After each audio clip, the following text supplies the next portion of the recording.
the command module.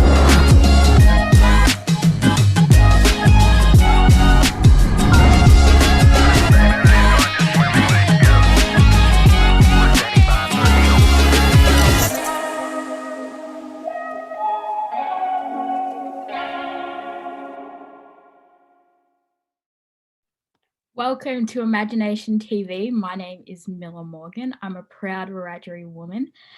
And just a little bit about me is I just finished year 12 last year. I'm from a small town, Mildura, Latchy land. I was previously school captain at my last school, first Aboriginal school captain at my school, Mildura Senior College. And next year I'll be heading off to uni to study a Bachelor of Fine Arts. Super passionate about art. I consider myself an activist when it comes to my art, and I use my art to share a message. And yeah, so I'll just pass it over to my co-host Jaykob for him to introduce himself. Hello everyone, my name is Jaykob. I am a proud Wathaurong man. I really enjoy arts, music, sports, playing games with mates, all of the above. At the moment, I'm in year 12. I am studying for my Certificate 3 in Sport and Recreation. So now I'm going to introduce you all to the panel, everyone else that's here, all our guests. I'm going to try something. So I'm going to pass it on to someone, and then they're going to choose someone else on the panel. So I'm going to start off with Keaton. Thank you. Hi, everyone. My name is Keaton, and I'm a proud Yorta Wiradjuri and Djadjurrung man, currently living on Wadawurrung country down in Torquay.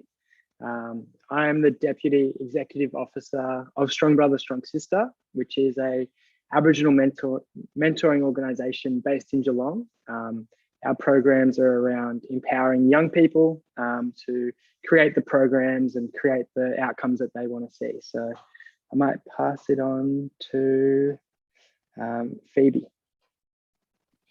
Hello, I'm Phoebe. Hello, I'm Phoebe, and I'm an Aboriginal student at St. John's in Nowra. I live in a small rural town called Kangaroo Valley in the Dharawal country. And I will pass it on to Elizabeth. Hello, my name's Liz Gillies. I'm CEO of the Menzie Foundation. Today I'm in Bunurong land, and I have to say it's the most beautiful day here, and I'd like to acknowledge ancestors past, present and future. The Menzies Foundation supports leadership, and we're delighted to be partnering with AIM to work with AIM and a group of people like the people on this call to help us support young people to deal with big challenges, the issues of today, things like inequity and those sorts of things. So I'm delighted to be here. And I'm going to pass to Abdullah. Is that how I say it? That's Adibola. That's a, oh, I'm so sorry, Adibola. Sorry. That's great. Hi, everyone. My name is Adibola. I'm talking out of Lagos, Nigeria. So one of the things that I've always loved to do as an individual is to be a part of non-profit causes and non-profit organizations. And to volunteer for impact programs. So I've done a couple of work. I've done a couple of things working with nonprofit organizations over the years. So that's something I'm pretty passionate about. I will like to pass it on to Madison. Thanks for that. So I'm Maddi Leonord. I'm here as an AIM staff member supporting our host today. I'm a Gamilaroi woman currently living on Wiradjuri land, and I am super excited about today's topic and our awesome panelists. So today we're actually going to be exploring philanthropy, which is a fantastic concept that comes from a let's try that again. It's a fantastic concept that comes to us from the Greek language, meaning the love of humanity. Now, philanthropy isn't a charitable act, which you might think, and it isn't about helping others. It's about sharing collectively in the riches of the world and looking after each other and the world around us. It's not a desirable, but it is an essential. Can you imagine if when the first person put their stake in the ground and said, hey, this land belongs to me, what if everyone just laughed it off saying, well, actually, this land belongs to no one, mate. We tend to it and it tends to us. The waters know no borders. Is philanthropy more than just the giving of money or resources to others? Could philanthropy be the acquisition and the sharing of knowledge or of understanding? All Indigenous cultures have this sharing inbuilt into their DNA. And today we're sitting down and having a chat with a few amazing humans who are doing the right thing in the right spirit. And we question, what is philanthropy and who is a philanthropist? Is it just the elite few in their closed up rooms, or is it actually all of us? I'll pass back to Jaykob to start the questions off for our panelists, and we'll move from there. Liz, what do you feel about philanthropy? I can't say that. Oh, Jaykob, you did a great job. That's a great job, because it's not necessarily a very easy word, is it? It's sort of a word that creates barriers. And Madison, I have to say, I just think that was an absolutely awesome introduction that really positioned this conversation exactly where it needs to be. So I'm the CEO of a philanthropic foundation, a foundation that works, it's set up to give away money to support social causes. The Menzies Foundation is focused on leadership and developing or encouraging people to see themselves as leaders. And I suppose for philanthropy, for me, when I think about it, really at the Menzies Foundation, our really big audacious hope is that people think about the greater good, that people think about what they can contribute to the greater good to build a flourishing life for all. And philanthropy, for me, sometimes is only seen in terms of money. Sometimes, Madison, to your point, it's thought of as elite. But actually, every one of us, wherever we are in the world, whatever we do, can have a view about what the greater good is and what difference we can make to actually make a contribution in that regard. I could go on, Jaykob, but you probably want to ask somebody else something. Thank you, Liz. I've gone a bit blank. I don't know a question to ask, so I'm going to ask Milla to jump in. Yeah, no worries, Jaykob. I'll just ask Keaton, how can rebelliousness, imagination, listening kindness, and or hope inform philanthropy? Ooh. Sorry, can I get the start of that question again? Yeah, of course, no worries. So how can rebelliousness, imagination, listening, kindness, and or hope inform philanthropy? Yeah, no, I think, Madison, I think you put us in good stead for the conversation, and some of the, things that you mentioned, I haven't even thought about myself. So I think in terms of philanthropy, I can't say it either, and the way that I guess everyone spoke about it, I guess it is more than just, money. And it can be trading knowledge, it can be trading ideas, it can really start at a grassroots level. And I think in terms of our organization and the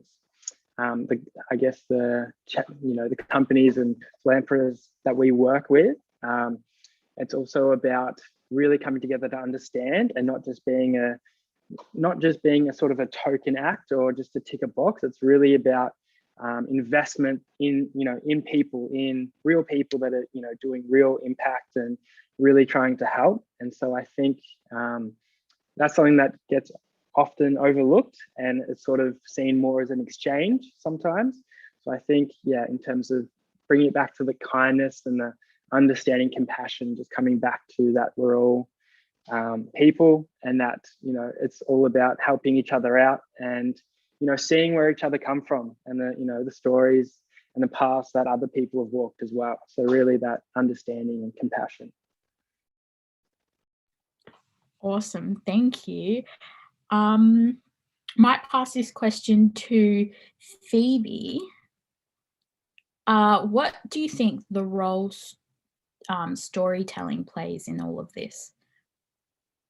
I think storytelling allows Indigenous communities to come together and share their thoughts, experiences, and perspectives on life and of their lives to each other, and it brings them together. Yeah. Awesome. Thank you, Phoebe. Jaykob, do you have a question for the panelists? I want to ask Maddi, why do you feel philanthropy is a good or bad thing? Look, philanthropy is one of those things that it is not good or bad. It's just supposed to be. It's just supposed to exist. It's supposed to be a part of everyday lives. It's supposed to be in the way that we interact with our community and with everyone around us. It's not this, savior type concept. It's the act of sharing equally between everyone. I've got this knowledge. Let me share it with you. I know how to do this. Let me teach you. It's this community spirit that should be amongst everyone. And we see that in Indigenous cultures. We see that how the knowledge is passed down through generations. We see them engage with the environment and with each other in this beautiful interconnected way. And it's something that should be, it should just be in all parts of our community. So in some way, I guess you could say it is good. It will never be bad, but it just is. Yeah. Can I just add though, can I add one thing though that I think is really important, this idea about rebelliousness and hope and the relationship between those two things. I think the biggest problem about what you've just said, Maddi, is people either feel powerless or not interested to act. And you have to, the whole idea of philanthropy, as I said, is a better world.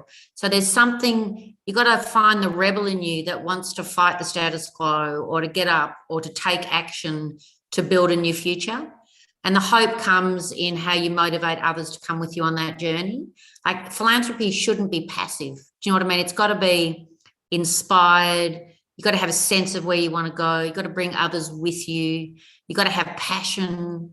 These are the sorts of things that I think are the things that will, that lead us to the greater good, to a better and more flourishing life. Yeah, for sure. So on the back of that, I'll throw to Adebola now. Whose responsibility is it to ensure that wealth and knowledge is shared amongst everyone, not just the privileged? And how do we do that? What's the word? Not aggressively, but how do we do that passionately? Hi, Maddi. Sorry, I missed the core of the question. Could you repeat it, please? For sure. So whose responsibility is it to ensure that wealth and knowledge is shared amongst everyone, not just the privileged? And how do we do that passionately? Well, I think it's wealth and knowledge equality is a collective responsibility of everyone. I feel like if we all look at what we have, because each and every one of us within our communities, our families, our schools, our places of work have some level of knowledge that we can share with another person to help a person's journey in our little space, right? So there's most likely somebody in your class or somebody in your community or somebody in your, wherever it is you find yourself, who can benefit from something you already have going for yourself. So I think the trick there is to facilitate the knowledge of people looking at, that popular saying about looking at your glass, not looking at it as half empty, but looking at it as half full. And so if I build that perspective as a person, looking at what I have as half full and good enough to share with someone else, and I'm able to collectively within my family, my school, my community, that initiate other people to drive that initiative as well. Then we have equality starting on the most basic level, right? And then when we go past that most basic level, we can now begin to look at it on a societal or institutional level. But I think that on the level where each and every one of us can contribute, it is very important that we see it, from that perspective, that there is that little that we can give. And so, and I feel like it also speaks to our perspective of ourselves as individuals, the quality of our own self-esteem, right? And so when I have a healthy self-esteem of myself as a person, and I see myself as somebody who can contribute something, and I have that positive self-image, it is easier for me to want to share with another person. But if I have a negative self-image, if I feel like I'm not good enough, and if I feel like I'm already defeated in my own life, then I will not, be bold enough, be courageous enough to share what I have with another person. So yeah, that's what I think. Awesome, thank you. So I've got a question for the whole panel. So if you feel like you have an answer to this, just feel free to pop in. The question is, what are some of the challenges with philanthropy and how can we resolve them?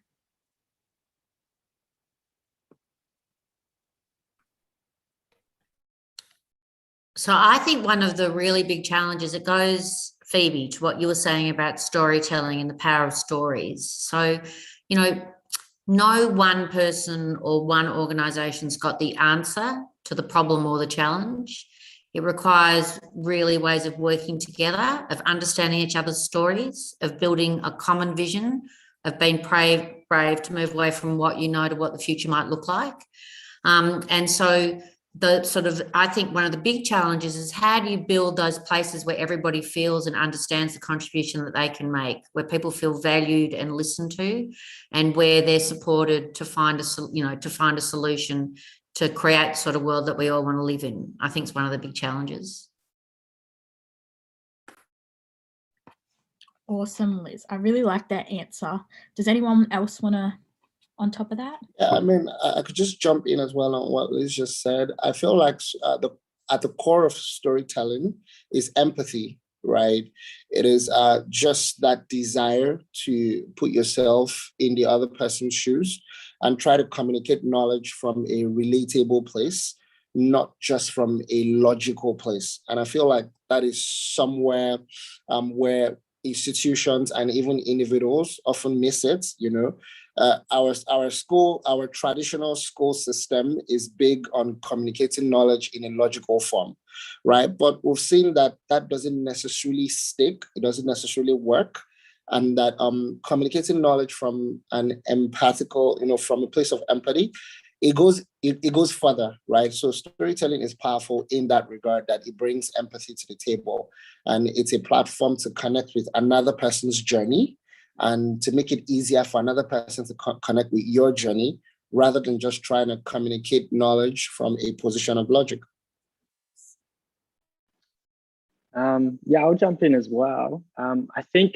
I guess one of the challenges, personally, as a small Aboriginal org is, being seen by some of the bigger organizations or some of the other funding bodies to, I guess, grab their attention to be like, hey, we exist and we're here. And I imagine, and I see other, I guess, grassroots organizations struggle the same. And I think that is a challenge in itself, because a lot of the bigger organizations who might not necessarily have the relationships within particular communities get sort of covered to, cover the whole community, when the grassroots organizations are usually pretty well connected within their community.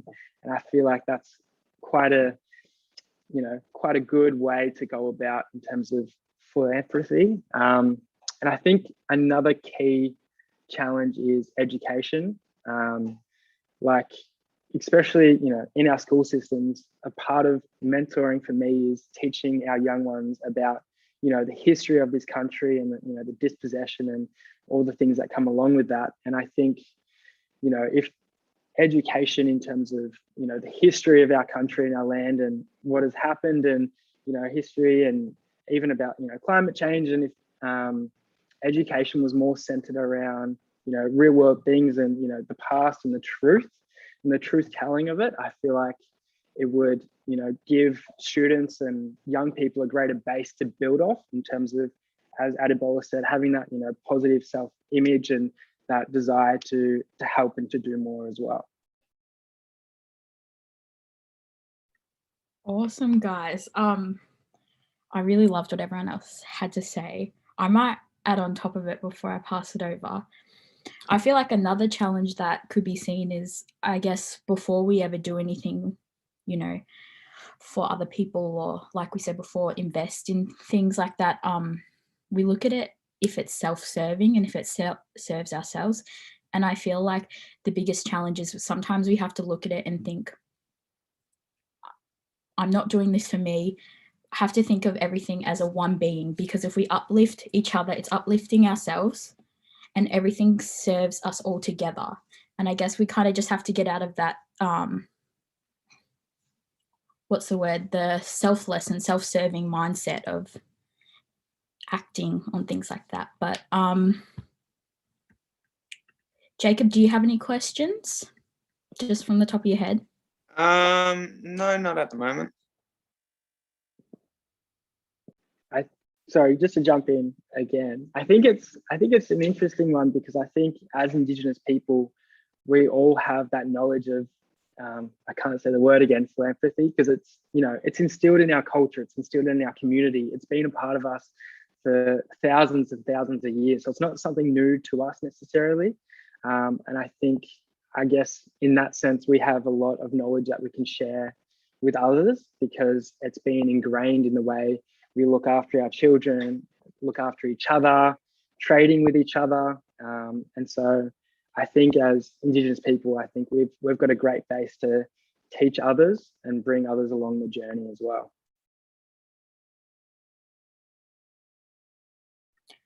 All right, I'll just might ask one last question and open up to everyone again to jump in. What are some ways philanthropy can be encouraged? Does anyone want to hop in and say something about that?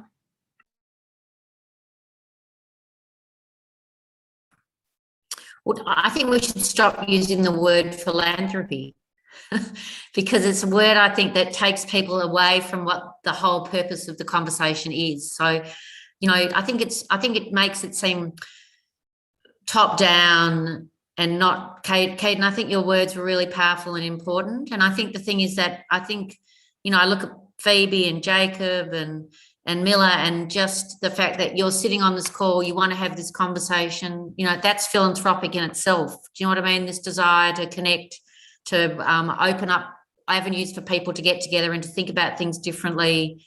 The fact that this is important to you, you know, is just in really the essence, I think, of what we're talking about. So I just think that philanthropy is a bad word.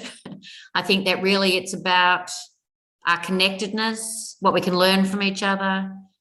And also, as I said, like taking that step to move away from feeling uncertain or embarrassed or not clear about what the step is, but just taking a step to sit in conversations like this, you know, to Phoebe, talk about storytelling in your community, what it made, Jaykob, to spend the time navigating your internet connectedness and finally finding that the phone works.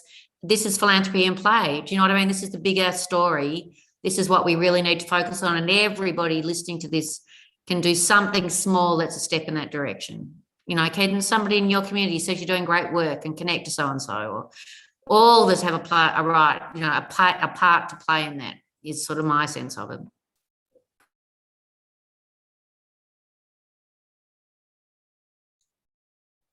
Well, just adding something to that, I think a big part of encouraging this as well is the narrative that is, you know, that we find easy to blow up and to push out.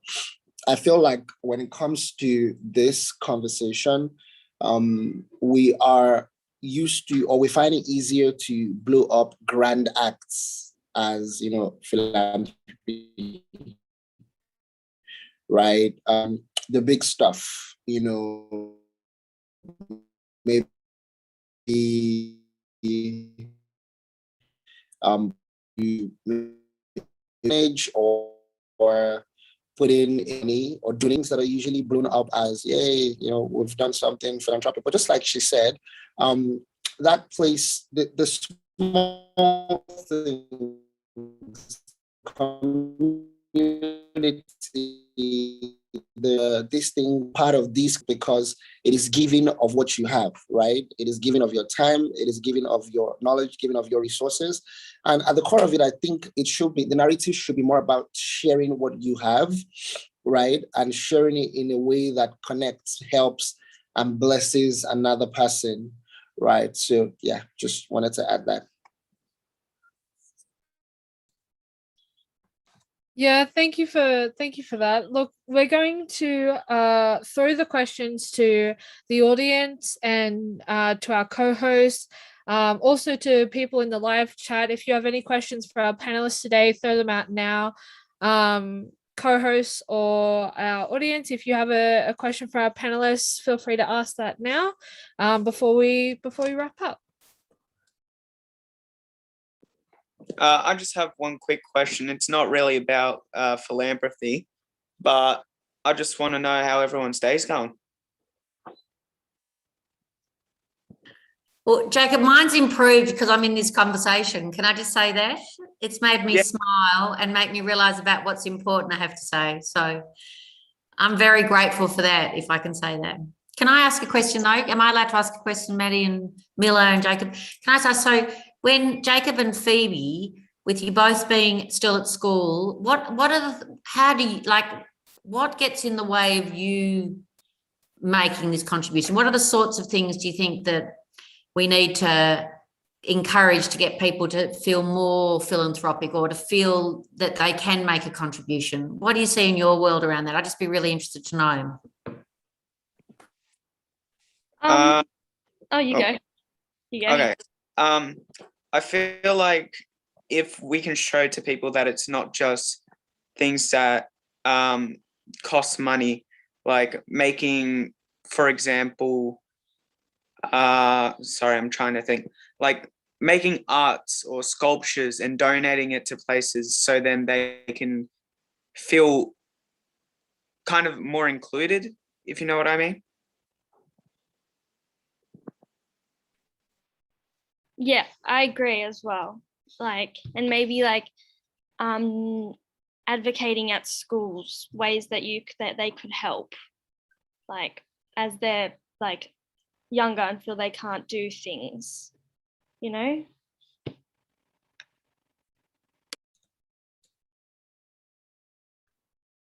And Milla, I'd love to know, is your art as activism, how does that play out in terms of you making a contribution? Because that's a form of, you know, involvement, connection, all the things that we're talking about. How does your art work in that sort of regard? For me, I guess back to storytelling, you know, art is a massive way. It's been in our culture for so long, using art to tell stories. So for me, I use my art to tell a story about things that I find are important messages in our culture that need to be, you know, brought to the forefront, what we need to be talking about, just things like that, using, I don't know, my traditional understanding and way of telling stories from my culture and bringing it forward for everyone to see. Because sometimes I feel like, especially in the art industry, you know, our people are less appreciated and the art is loved more than the people. You know, sometimes people tend to appreciate the art more than we appreciate the people behind the art. So, you know, if that's how it is, then I'm going to push forward everything I can to the front with my art.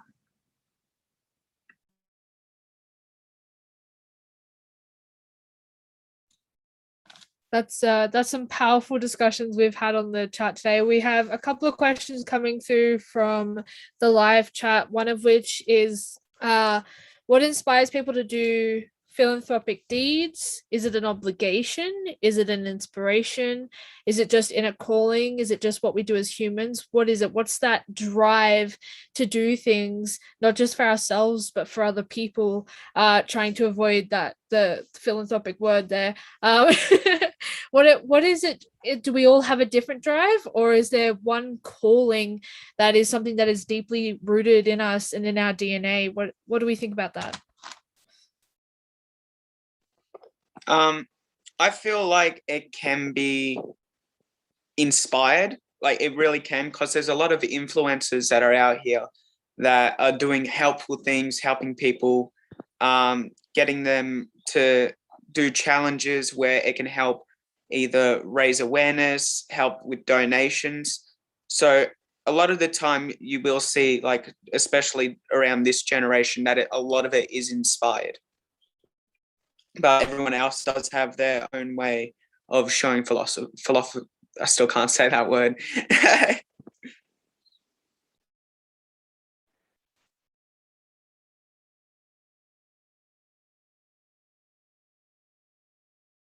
Yeah, I think just to add on to that, I think that was really key and important to mention. And I think also it's, I guess, different for us as, you know, Indigenous people. We're born into this, I guess, in this community, into this sense of, I guess, you know, doing stuff for each other and helping each other out, and looking at all the gaps that we've, you know, had to overcome, and all the barriers and all the resilience we've shown. I think it's sort of inbuilt with us to be a part of, you know, taking action and, you know, showing, you know, that we're still here every day. So I think it's inbuilt in our DNA. And I think it's, yeah, like Jaykob said, there's probably levels to it. And I sort of see it as my purpose to help out my community and other people around me. But other people, yeah, it might be that inspiration, that, you know, second tier inspiration, or that awareness around something that might not be directly affecting them. And so, yeah, I think there's probably, you know, different scales of how it affects people, and that can sort of have influences with people's levels of action. But yeah, as Indigenous people and as an Indigenous person, I feel like it's my purpose to help my community. I might jump in on that. I 100% agree. Like, being an Aboriginal person, you kind of feel like you're born into activism. You kind of don't choose it. You just, that's what you're doing. You have to do what's right. You know, it's kind of just how it is. And I really, as you said, it's in our DNA, and I like that. I really agree with that. Yeah, for sure. So just before we wrap up today's episode, I want to ask each of our panelists, co-hosts, and audience, if you can give us a 6-word final message to the kids. You're only allowed 6, and I might give one or take, but 6 words as a final message to the kids watching and to everyone out there with regards to the topic that we've had today.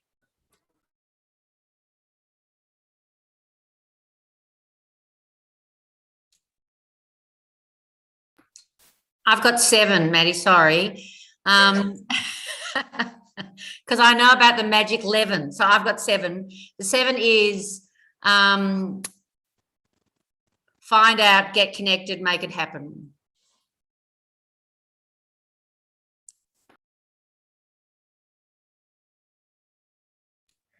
Go on, Keaton, jump in.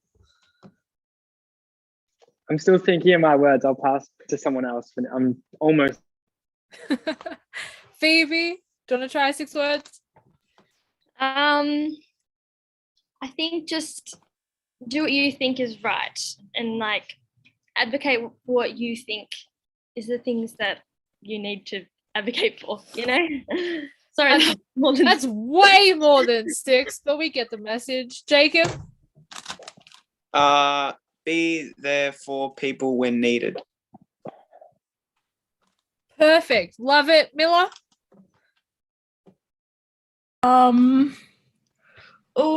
I guess I'd just say that we're all one being. Love it. Simple. Adebola?